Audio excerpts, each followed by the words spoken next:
ਸਤਿ ਸ਼੍ਰੀ ਅਕਾਲ ਜੀ। ਮੈਂ ਕੇਬੀ ਬਰਾੜ ਤੇ ਤੁਸੀਂ ਦੇਖ ਰਹੇ ਹੋ ਪੰਜਾਬੀ ਟੇਸ਼ਨ ਤੇ ਅੱਜ ਆਪਾਂ ਪਹੁੰਚੇ ਹੋਏ ਹਾਂ।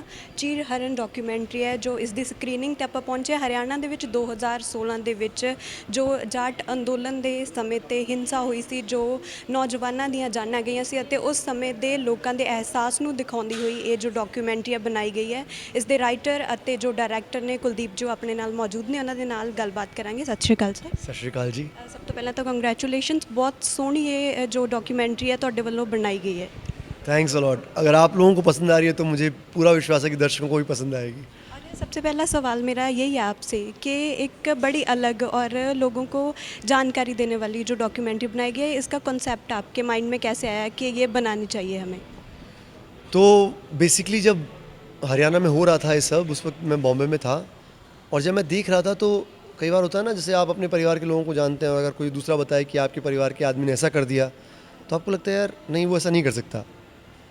तो मैं हरियाणा से हूँ, मैं हरियाणवी सोसाइटी को अच्छे से जानता हूँ। जब मैंने देखा तो मुझे लगा यार सच्ची में हरियाणवी सोसाइटी ने ऐसा किया या सच्ची वहाँ ऐसा हो रहा है। तो वो क्यूरियोसिटी जानने के लिए मैं वहाँ आया था, देखने के लिए, दंगों के तुरंत बाद ही।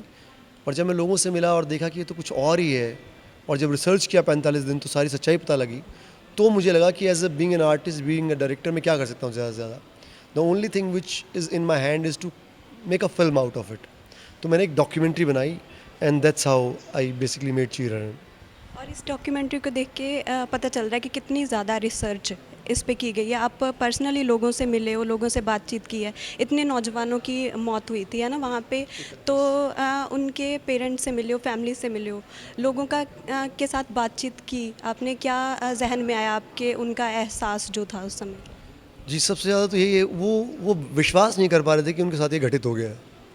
जिनके बच्चे चले गए थे वो तो खैर बहुत ही बुरी हालत में थे, उनसे मिलने जाओ तो इंटरव्यू लेते वक्त मुझे गिल्ट हो रहा था कि मैं क्यों शूट कर रहा हूँ इनको। आधे टाइम पे मैं कैमरा रोक देता था। और कुछ 11 के बाद तो हम इतने सारे के सारे इतने दुखी हो गए थे कि हम आपस में बात नहीं करते थे, हमारी पूरी क्रू ही। 17 के बाद हमारी टीम के लोगों ने कहना शुरू किया था कि we won't be able to date any more. मतलब जिनके घर पर डेथ हो रखी है हम नहीं जा सकते वहाँ, प्लीज़ मत, डोंट टेक अस। तो हम वो शूट नहीं कर पा रहे थे, जिनके घर जले हैं, जिनके। सो काफ़ी डिस्टर्बिंग था इसको पूरा का पूरा बनाना। और साथ में काफ़ी इन्वेस्टिगेटिव भी था क्योंकि आपको अलग अलग पहलू पता चलते जा रहे थे, from Murthal rape case to the reservation side. So yeah it was very hard and research के बिना ये बनना मुश्किल था, तो इसलिए करीब 17-18 महीने लग गए इसको बनने में। ओके। और जैसे कि 29 को ये रिलीज़ होने जा रही है, और टारगेट ऑडियंस आपकी क्या रही है? मेरी टारगेट ऑडियंस 10 साल से ऊपर के सभी लोग हैं, खास करके स्टूडेंट्स हैं, कि वो देखें और जानें कि पीसफुल प्रोटेस्ट कितनी कमाल चीज़ होती है, होनी चाहिए, और वायलेंट प्रोटेस्ट कितना ख़राब है।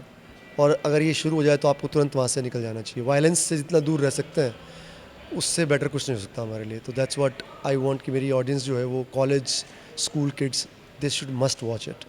और आपको कोई ऐसी प्रॉब्लम फेस करनी पड़ी जैसे कि ऐसी मूवीज़ को रिलीजिंग में थोड़ी मतलब मुश्किल आती है, आपको ऐसी कोई प्रॉब्लम फेस? जी, मुझे सेंसर ने मना कर दिया सर्टिफिकेट देने के लिए 2017 में।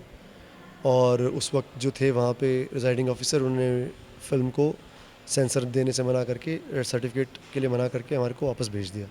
फिर हमारे को करीब 2 साल हाई कोर्ट में केस लड़ना पड़ा।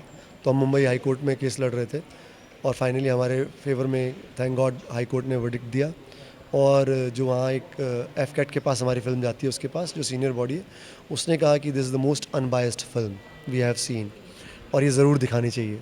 And they also give us UA certificate. So that was a win for us after 2 years। और क्या लगता है आपको, क्या रिस्पॉन्स रहेगा इस डॉक्यूमेंट्री को लेकर लोगों का?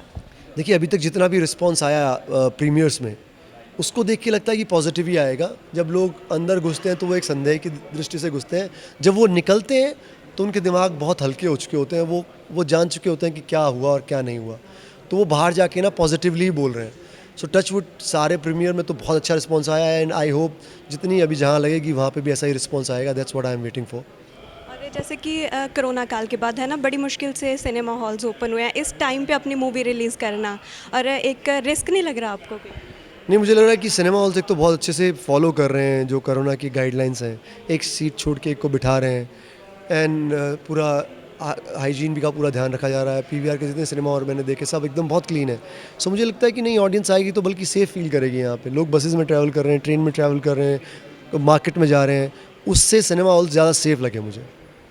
और जैसे कि आपने डॉक्यूमेंट्री में भी दिखाया है ना, मतलब सोशल मीडिया और ये जो फेक न्यूज़ दिखाई गई थी उसका सबसे बड़ा रोल रहा है इसमें, जो भी दंगे करवाने में। उन लोगों को जो फेक न्यूज़ बनाते हैं और गलत मैसेज सोशल मीडिया पे डालते हैं, उनको क्या मैसेज देना चाहेंगे?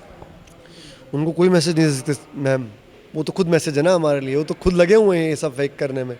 मैं सिर्फ ये कह सकता हूँ कि हमारी ऑडियंस को अवेयर होना पड़ेगा, हम लोगों को अवेयर होना पड़ेगा कि कुछ भी आप अपने सोशल मीडिया पे देखते हैं, जब तक उसकी वेरिफिकेशन ना हो, वो किसी ने भी शेयर किया हो, टाइम्स ऑफ इंडिया से लेके बीबीसी तक किसी ने शेयर किया हो, आप पहले खुद पता कीजिए सच है कि नहीं। पता लगा बीबीसी का नाम चिपका के इसकी और की न्यूज़ चिपका दी और आपने कहा बीबीसी ने लिखा है, लेट्स शेयर इट।